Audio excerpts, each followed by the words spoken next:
Bonsoir et bienvenue à cette édition de l'Hebdo du 11 juillet, votre rendez-vous d'actualité régionale à la télévision des Basses-Laurentides. Mon nom est Clara Maté-Genet et je suis votre animatrice. Cette semaine à l'émission, on visite le camp de jour Caméléon de la Maison des parents d'enfants handicapés des Laurentides à Saint-Jérôme. Je me rends ensuite à Sainte-Marthe-sur-le-Lac pour visiter les installations d'un tout nouveau restaurant de la franchise Benny et compagnie. En entrevue, je m'entretiens avec Philippe Nasre, directeur général du Collège Lionel Groulx, à propos des changements de la structure administrative de son établissement scolaire. Finalement, je fais le point sur les nouveaux développements dans la saga du dépotoir illégal à Kanesatake. Bonne émission!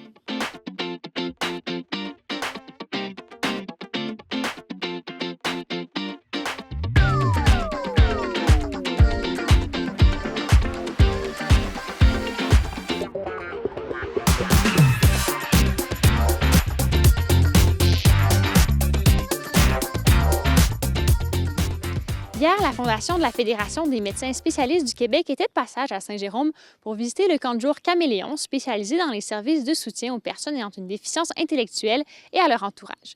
Durant la saison estivale, la Fondation soutient financièrement 8 camps de répit à travers la province en investissant plus de 137 000 $. On a profité de l'occasion pour nous aussi visiter les installations du camp Caméléon et on vous emmène avec nous. Aujourd'hui, on a un événement spécial. On a la Fondation de la Fédération des médecins spécialistes du Québec qui est ici présent. C'est un partenaire très important pour nous qui nous aide financièrement à pouvoir continuer d'offrir des services aux parents, entre autres pour avoir le camp de jour, puis d'offrir des services aussi aux membres de l'entourage. Donc, les parents, la fratrie, ceux qui ont besoin autres que le participant de service. Donc, ils sont venus visiter à quoi ressemble le camp aujourd'hui. On leur fait vivre différentes activités, donc de peinture aujourd'hui, et du kazoo qui est présent, visite de la piscine, les installations, comment les participants sont à l'aise et heureux, confortables dans les activités de piscine aussi. Puis, on a le Club Optimiste qui va être présent aujourd'hui pour un beau dîner hot dog, ainsi que un bon dessert glacé qui va être offert par le bar laitier Casavant. Donc, ils s'en viennent faire la visite des installations, voir à quoi est utile leur subvention, leur montant offert. Puis par la suite, on va les diriger vers notre maison des parents située à Saint-Jérôme. La Maison des parents d'enfants handicapés de Laurentides, premièrement, a été fondée en 1988, donc ça fait déjà 36 ans. Puis au début, c'était des parents qui ont décidé qu'ils voulaient se rencontrer, se réunir pour pouvoir échanger sur leur vécu quotidien, puis avoir du support, se supporter entre eux. Puis graduellement, la Maison des parents a pris de l'expansion. Puis la mission principale, en fait, c'est de pouvoir offrir des services adaptés, variés pour une clientèle qui a une déficience intellectuelle avec ou sans troubles physiques. Puis de faire en sorte qu'ils puissent vivre des activités là, qui favorisent l'inclusion sociale, qu'ils puissent avoir un maintien des acquis, puis continuer leur apprentissage aussi. Le camp Caméléon, ça fait 30 ans qu'il est ouvert pour répondre aux besoins des parents. En fait, les parents ont besoin d'avoir un certain répit durant l'été, ont besoin aussi d'avoir une conciliation travail-famille. Donc, puisque les services scolaires sont fermés, il y a le camp qui permet aussi aux jeunes, c'est ça, de continuer de socialiser, de vivre des activités plaisantes, d'être bien entourés, encadrés. Puis, au camp de jour, il y en a 2. Il y en a un ici à Saint-Jérôme qui a lieu à l'école Horizon Soleil, puis il y en a un deuxième qui est à Deux-Montagnes. 2 camps spécialisés. Ici, cette année, c'est une année record. On accueille 48 participants, donc c'est beaucoup. À celui de Deux-Montagnes, cette année, il y en a 8 participants.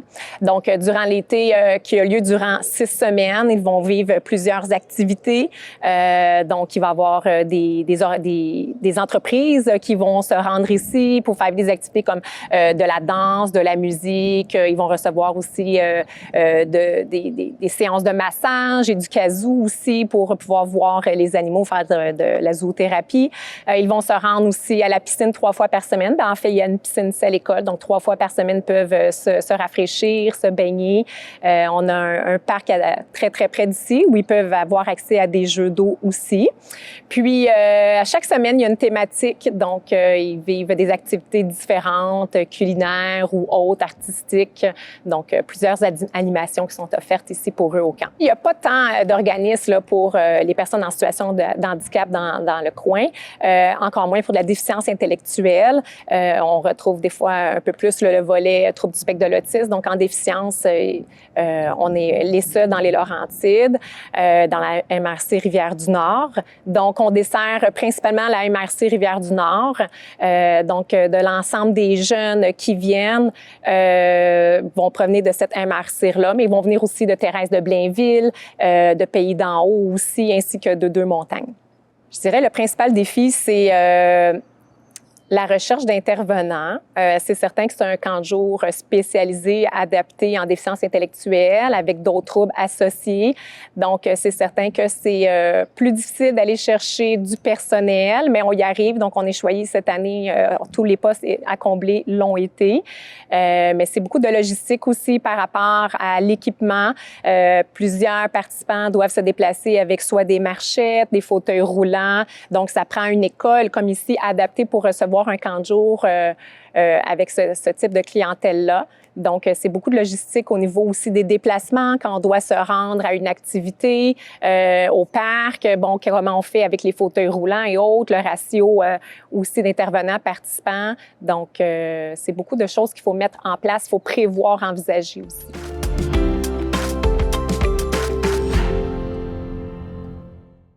On va prendre un autre appel. Oui, allô, bonsoir, à qui je parle? Mario. Oh, Mario! Mario, comment trouves-tu Montréal cette année? Ben, moi, je trouve il jose mal en maudit. Mario, je t'arrête, là. Qu'est-ce que tu viens de dire là? Il jose mal? Ah, jose. C'est vrai. Exactement, c'est vraiment pas fait pour les joueurs, Mais ça. non, je peux dans le sens de... Parler mal, à la limite, ça passe. Mais en mal de mon équipe, jamais! Un autre appel. Oui, allô, à qui je parle?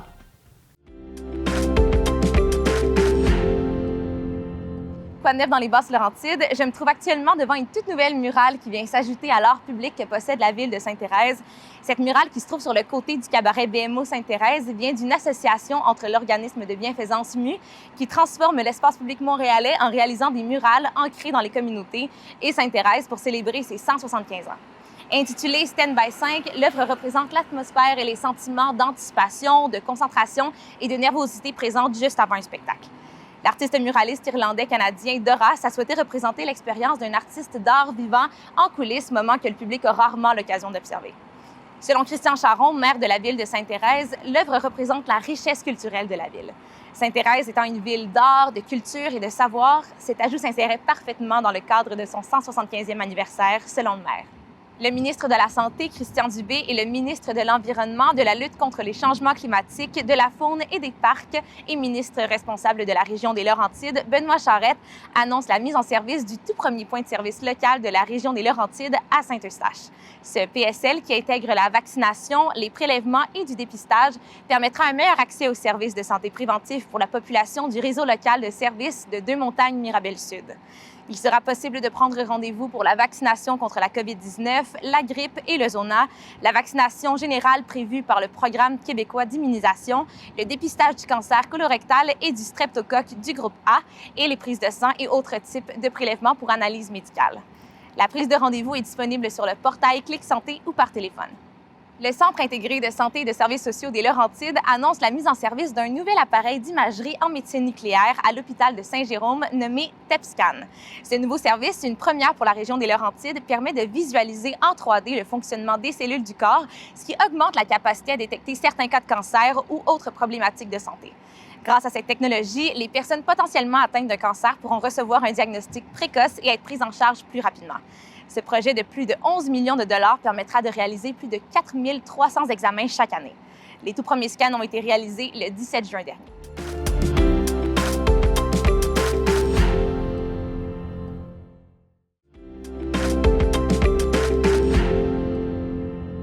En mai dernier, la chaîne de rôtisserie Benny et compagnie inaugurait officiellement son 13e restaurant dans les Laurentides, situé à Sainte-Marthe-sur-le-Lac. On est allé y faire un tour pour voir comment ça se passait. Benny et compagnie, c'est une famille, dans le fond, en affaires depuis 1960. C'est mon grand-père qui a parti ça. Puis si je te fais un résumé des 50 dernières années, mettons rapidement, ça a passé de la première génération à la deuxième, qui est mon père, ses cousins et cousines. Et puis, il a fallu attendre à 2006 avant de voir la marque Benny et compagnie voir le jour.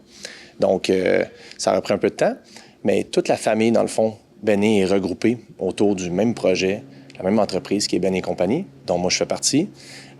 Donc, c'est une entreprise familiale de 3e génération maintenant. Puis, ce qui est assez intéressant, c'est qu'au moment où on se parle, on a la 2e, 3e et 4e génération de Benné qui travaillent dans l'entreprise. Donc, à différents niveaux. Autant au siège social qu'en restaurant, comme franchisé. On a du monde de 70 ans passés, puis on a du monde de 15 ans. Donc, rapidement, c'est ça, mais c'est une entreprise québécoise familiale de 3e génération. Là, on est un petit peu plus que 80. Donc ici, c'est un de nos derniers, là, d'ailleurs. Là. En fait, en date d'hier, on a ouvert notre dernier restaurant, mais ici, ça fait près de 2 mois qu'on est ouvert. Actuellement, on est à Sainte-Marthe, sur le lac. C'est un endroit qu'on regardait depuis des années. Avant que je sois en opération, moi, je travaillais au développement. Donc, je cherchais des sites où mettre des restaurants. Puis, on est assez présent en Laurentides, Basse-Laurentides particulièrement. Ici, c'est notre 13e restaurant dans les Laurentides. C'est un des restaurants à moi, mes frères et sœurs, mon père, ma mère. Puis, dans le fond, l'intérêt de Sainte-Marthe, ça fait des années qu'on regardait, mais c'est de trouver le bon emplacement qui est toujours difficile. On aime ça être au cœur, on aime ça être près des gens. Puis ça a repris quasiment 4 ans, trouver le site actuel. Puis dans le fond, la demande était là. Beaucoup de nos clients ici venaient déjà nous visiter à Saint-Eustache, qu'on est là depuis un petit peu plus que 10 ans. Donc maintenant, ils peuvent juste faire un peu moins de route, puis venir essayer notre super belle salle à manger ou notre terrasse aussi qu'on a, ou utiliser notre service au volant, ou le service de livraison aussi qui est disponible. On a eu un accueil phénoménal ici. Les clients, c'était comme s'ils n'avaient jamais mangé du Benné-Co. Tant mieux. On était contents de les servir, on est encore heureux. Mais beaucoup de clients qui sont revenus nous voir. On a également, au niveau de nos employés, c'est super. On a beaucoup de jeunes qui sont venus porter leur CV. On a aussi des moins jeunes. On a réussi toujours à balancer un peu les deux. Ça prend un peu les deux pour faire un succès. Puis ici, je pense qu'on a vraiment une belle clientèle. Puis des beaux employés. L'ambiance est différente, le choix des matériaux est différent. On a aussi des configurations de tables. On a des banquettes, parce les jeunes familles, on aime ça, des banquettes. C'est important, c'est facile avec les enfants. On a aussi des tables qu'on peut changer, donc disposer différemment si on a des plus gros groupes ou une fête justement d'amis qu'on est capable de rassembler tout le monde au même endroit dans le restaurant. Donc, c'est le dernier concept de Benné-Co qui est ici. Au niveau cuisine, c'est évidemment chaque restaurant, chaque nouveau restaurant qu'on ouvre, il y a des ajustements au niveau des opérations, au niveau de la cuisine. On essaie toujours d'améliorer les choses. Mais grosso modo, ça reste presque identique. Mais c'est vraiment une expérience pour nos clients. On voulait rehausser ça. On voulait leur donner encore plus de raisons de venir nous visiter sur place. Puis, tu sais, avec notre choix de produits, on a une salle pour enfants aussi. On a plein de trucs qui sont assez cool pour notre clientèle. Benné-Co, c'est familial, c'est le plus local possible. On travaille très, très fort au niveau des approvisionnements pour ramener le plus possible nos approvisionnements le plus près possible. Donc, on a plus de 90 % de nos produits qui viennent du Canada, plus de 80 % qui viennent du Québec. Donc, on va ramener ça à 100, là. Soyez patients, ça s'en vient. Mais on travaille toujours là-dessus pour plus de fraîcheur. Puis, dans le fond, c'est garder notre économie locale la plus forte possible, le plus près que ton dollar est, le mieux c'est. Donc, on travaille avec des familles d'ici. Puis c'est facile aussi quand on a un problème X, on est capable d'aller cogner chez notre fournisseur puis parler avec, parce qu'il n'est pas loin. Donc, il y a beaucoup d'avantages de sourcer localement. Puis c'est quelque chose qu'on travaille depuis, en fait, plusieurs années. Ça a toujours été dans notre philosophie. Moi, je suis un Benné, je travaille dans l'entreprise. On a beaucoup de nos propriétaires de restaurants. En fait, tous les propriétaires de restaurants Benné Compagnie sont des Benné. Ça se sent parce qu'on travaille tous dans le même sens, dans le même but. On a des valeurs aussi qui sont les mêmes. Nos employés le sentent, ça. Là. On se le fait dire aussi. C'est pas comme ailleurs. Puis, quand un jeune de 15 ans dit c'est pas comme ailleurs, c'est un peu vague, mais on comprend ce que ça veut dire. T'sais. Il va se sentir comme chez lui, comme chez elle. Puis c'est un peu un mix de ça, puis le fait qu'on ait un produit aussi, je pense, qui est de qualité supérieure, qui est exceptionnel. On a une technique de cuisson lente qu'on utilise depuis 64 ans, depuis 1960. On fait rôtir notre poulet pendant 3 heures. Donc, chez nous, c'est authentique dans le produit, mais c'est authentique aussi dans la relation qu'on a avec nos gens, puis nos clients aussi. Ça fait que ça fait une ambiance familiale. Puis finalement, des jeunes qui rentrent chez nous vont rester ils restent ou ils font leurs études, ensuite ils s'en vont. Une job qui était censée durer quelques mois, finalement, ça passe des années. Là. Fait que c'est un peu tout ça notre richesse, puis le fait qu'on connaît certains succès. Là.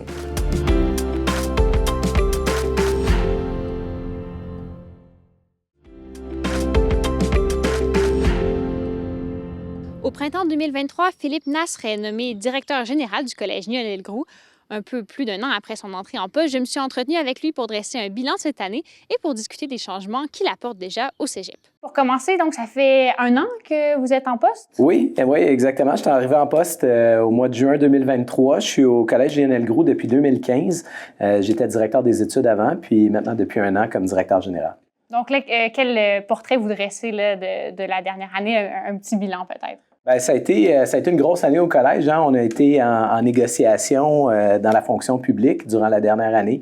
Il y a eu des grèves, mais somme toute, ça a été une excellente année. Climat de travail excellent au collège et puis beaucoup d'étudiants au Collège Lionel Groulx. On a eu 6 000 étudiants cette année. Et puis, avec les demandes d'admission, les étudiants qui ont été acceptés au collège pour l'année prochaine, on va avoir plus de 6 600 étudiants qui vont fréquenter le Collège Lionel Groulx l'année prochaine. C'est énorme. Aujourd'hui, on est là aussi pour parler donc d'un remaniement de gestion. Une réorganisation de gestion qu'on a fait dans le collège. Et puis cette réorganisation-là, elle a pour objectif justement de pouvoir donner la chance à chacun des employés, à chacune des personnes qui œuvrent au collège, de pouvoir contribuer directement à notre mission d'enseignement supérieur. Bien, concrètement, au fond, ce qu'on a fait, c'est qu'on a réorganisé un petit peu nos fonctions à l'interne. Donc, nos directions, on les a repensées en fonction justement des défis qui nous attendent au collège. Je vous parlais tantôt du nombre d'étudiants qui va croître dans les prochaines années. Évidemment, ça nous amène toutes sortes de besoins en termes de transformation de notre organisation. Évidemment, le plus évident, c'est la transformation physique. On a besoin d'avoir des agrandissements. Il y a des constructions qui sont en cours au collège actuellement, puis il y en aura d'autres dans les prochaines années. Donc, il fallait pouvoir faire face à la transformation physique, mais accueillir sur une période d'à peu près 5 à 6 ans 1500 étudiants de plus dans une institution comme la nôtre, c'est énorme. Alors oui, ça demande de prévoir la transformation physique, mais ça demande aussi de planifier une transformation organisationnelle. Il va falloir engager du personnel aussi dans le collège pour pouvoir accueillir ces étudiants-là, leur enseigner, mais aussi encadrer le travail qui se fait au collège, donc des professionnels, des employés de soutien, des cadres aussi qu'il faudra engager en plus des enseignants qui vont intervenir. Puis ça nous amène aussi un peu comme la société qui change autour de nous. On est aussi en transformation numérique dans le collège, donc de plus en plus les équipements informatiques, les équipements technologiques avec lesquels les étudiants travaillent, ça nous amène aussi à avoir des réflexions par rapport à ça, l'intelligence artificielle notamment, avec tous les enjeux éthiques que ça présente en enseignement supérieur, mais aussi toutes les promesses que ça amène. Donc, on veut évaluer ça, on veut pouvoir se préparer à faire face à toutes ces transformations-là au collège. Et puis donc là, cette réorganisation-là, elle a été présentée aux membres du personnel? Oui, donc on travaille là-dessus depuis le mois d'octobre l'année dernière. Donc c'est un exercice de longue haleine qu'on a fait. Et au mois d'avril dernier, on a présenté cette réorganisation-là à l'ensemble du personnel du collège. Ce qu'on a choisi de faire, c'est qu'on a décidé de mettre en place 5 directions dans le collège, qui sont pas des directions traditionnelles dans le réseau collégial. On essaie vraiment d'avoir une approche de gestion qui est novatrice au Collège Lionel Groulx et, comme je vous le disais, qui nous permet de faire face à la transformation qui s'en vient. Alors, ces 5 directions-là, d'abord, une direction de la transformation et du numérique, évidemment dans cette perspective-là de faire face à toutes ces transformations-là qui arrivent au collège. On s'est doté aussi d'une direction de la performance et de l'innovation. Cette direction-là, elle a comme responsabilité 2 choses, voir toute la performance organisationnelle, donc avoir des bons processus de gestion, des bonnes façons de faire au niveau des finances, au niveau des budgets, tout ça, mais aussi tout ce qui a trait à l'innovation, par exemple la recherche dans le collège, dans la mission des cégeps. Évidemment, il y a l'enseignement, mais il y a aussi la recherche et il y a aussi le lien avec la communauté. Un collège comme le nôtre doit, dans sa mission aussi, être un acteur dans la communauté, donc tendre la main aux entreprises, aux organisations de la région et donc faciliter les échanges avec ces organisations-là. Et donc, donc, on travaille beaucoup au rayonnement de notre institution. Pourquoi? Parce qu'on a une expertise à l'interne chez nos profs, chez notre personnel qu'on veut mettre à contribution dans la région. Et on a aussi des installations qu'on pense qui peuvent être utilisées, qui peuvent être partagées avec des organisations de la région. On a déjà des partenaires comme Audicène, que la plupart des gens dans la région connaissent, et comme SportMax aussi. Mais il y en a d'autres, et puis on veut favoriser ces partenariats-là. Donc, une direction de la performance et de l'innovation qui va nous permettre ça. Ensuite, on a une direction du soutien à la communauté. Cette direction-là, sa responsabilité, c'est d'offrir à notre communauté, donc à notre personnel, à nos étudiants, de leur offrir un milieu de vie qui va favoriser la réussite éducative. Okay? Donc, un environnement dans lequel ils vont se sentir bien pour venir étudier, pour venir travailler. Et ce milieu de vie-là, ben, la perspective avec laquelle on l'aborde, vous avez commencé à le voir si vous fréquentez le collège.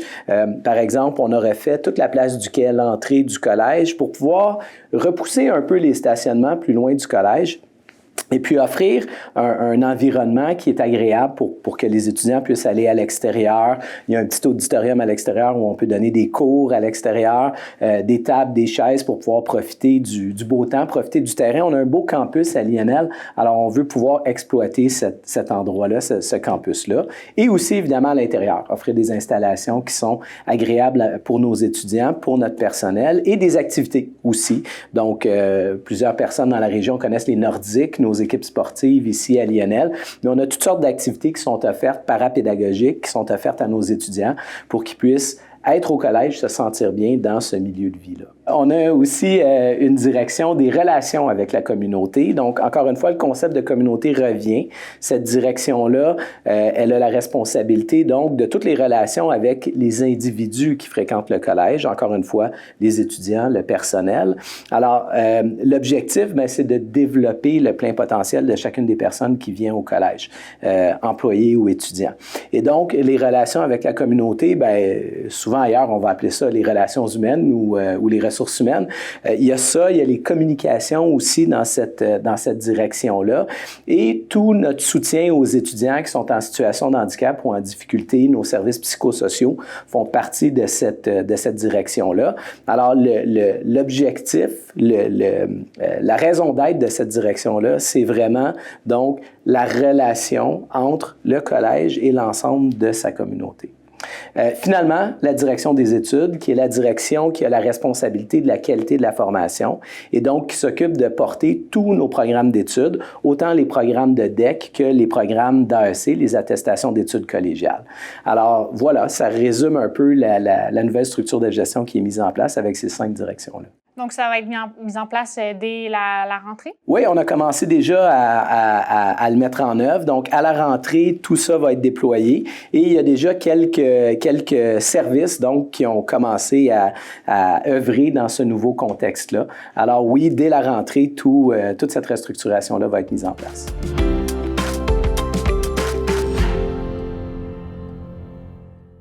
À venir dans les Basses-Laurentides, la Ville de Saint-Jérôme annonce le retour temporaire de la Ligue de hockey junior majeur du Québec après une absence de plus de 50 ans sur le territoire. 4 parties hors concours de l'Armada de Blainville-Boisbriand seront disputées les 16, 21 et 23 août, ainsi que le 13 septembre prochain dès 19h à l'Aréna régionale de la Rivière-du-Nord. Selon Marc Boursier, maire de Saint-Jérôme, c'est une occasion unique de voir à l'œuvre de jeunes talents de la région qui cognent à la porte de la Ligue nationale, comme le Mirabellois Vincent Desjardins. Les billets vendus au coût de 10 $ pour les adultes et 5 $ pour les enfants seront disponibles en ligne dès le 1er août prochain à midi. Les élus de la ville de Saint-Eustache ont fait la première pelletée de terre du parc nature de Saint-Eustache le 3 juillet dernier, marquant le début des travaux d'aménagement du parc. Les travaux comprendront un chalet, un chemin d'accès et un stationnement non asphalté d'une centaine de places, le tout respectant les critères environnementaux imposés par le ministère de l'Environnement, de la lutte contre les changements climatiques, de la faune et des parcs qui a approuvé ce projet. Cette initiative est rendue possible grâce à un appui financier de plus de 3 millions de dollars provenant de la communauté métropolitaine de Montréal et du gouvernement du Québec dans le cadre de la Trame verte et bleue du Grand Montréal et d'un montant de 500 000 $ de la part d'Hydro-Québec pour l'implantation du poste des Patriotes. Les travaux devraient être terminés pour l'été 2025.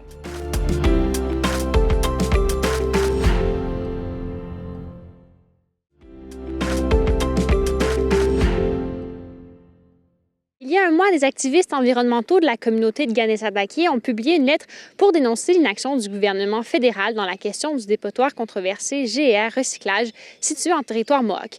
La ministre canadienne des Affaires autochtones, Patty Hajdu, n'a pas émis de réponse depuis et parallèlement à ça, un nouveau collectif autochtone composé de citoyens de la région et de militants environnementaux menace de bloquer la route 344 pour empêcher des camions de déchets de déverser leur contenu à Kanesatake. Cette saga dure depuis près de 10 ans maintenant. Je vous propose donc un rappel des faits. Installée depuis de nombreuses années à Kanesatake, la compagnie GER Recyclage et ses fondateurs ont connu plusieurs démêlés avec la justice. D'un côté environnemental, c'est le déversement de sols contaminés aux abords du lac de Deux-Montagnes qui inquiète plusieurs citoyens de Kanesatake et des habitants de la région. Selon des tests en laboratoire menés par le journal La Presse l'été dernier, le niveau de sulfure détecté dans l'eau s'écoulant du dépotoir dépasse de 144 fois la limite jugée sûre pour la survie des poissons.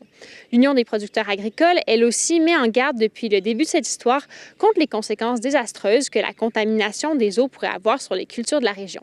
En plus des enjeux environnementaux, les militants Mohawk anonymes signant la lettre à la ministre Hajdu déplorent l'état de non-droit qui demeure à Kanesatake. Manon Massé, députée pour Québec solidaire, s'inquiète pour la sécurité des citoyens de la communauté. J'ai des citoyens et citoyennes de Kanesatake qui me contactent pour me parler de la frayeur dans laquelle elles vivent au quotidien parce qu'il y a un omerta sur la communauté présentement. Et au-delà de la sécurité de la terre, de l'eau, c'est aussi la sécurité des gens dont il est question. Plus tôt cette année, la ministre Hajdu a annoncé la prise en charge de la décontamination du dépotoir par la société Wabanaki, une décision critiquée par les signataires de la lettre notamment, questionnant la crédibilité et l'expertise de la firme. De son côté, le conseil de bande de Kanesatake est toujours divisé quant aux mesures à prendre dans cette affaire. Dans la lettre du 10 juin dernier, les activistes écrivaient, et je cite, « Une communauté sans protection policière accueillant tant de groupes violents ne peut être appelée à résoudre ses propres problèmes au nom de l'autodétermination autochtone, en particulier lorsque ces problèmes sont enracinés dans le colonialisme canadien et des décennies de politique du gouvernement fédéral. » Fin des guillemets. Madame Massé, quant à elle, somme le gouvernement provincial de faire sa part. Je vous laisse avec un extrait de ce qu'elle avait à dire à ce sujet. Alors, ce que le gouvernement du Québec peut faire, premièrement, c'est de faire en sorte qu'on arrête de déverser des camions, parce que ça, c'est illégal de A à Z. Partout, les lois environnementales sont claires.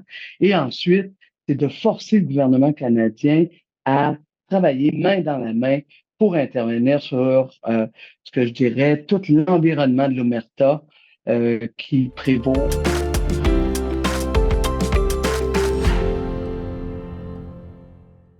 Et voilà, c'est ce qui met fin à cette édition de l'Hebdo. Merci d'avoir été à l'écoute et bonne fin de soirée à notre antenne.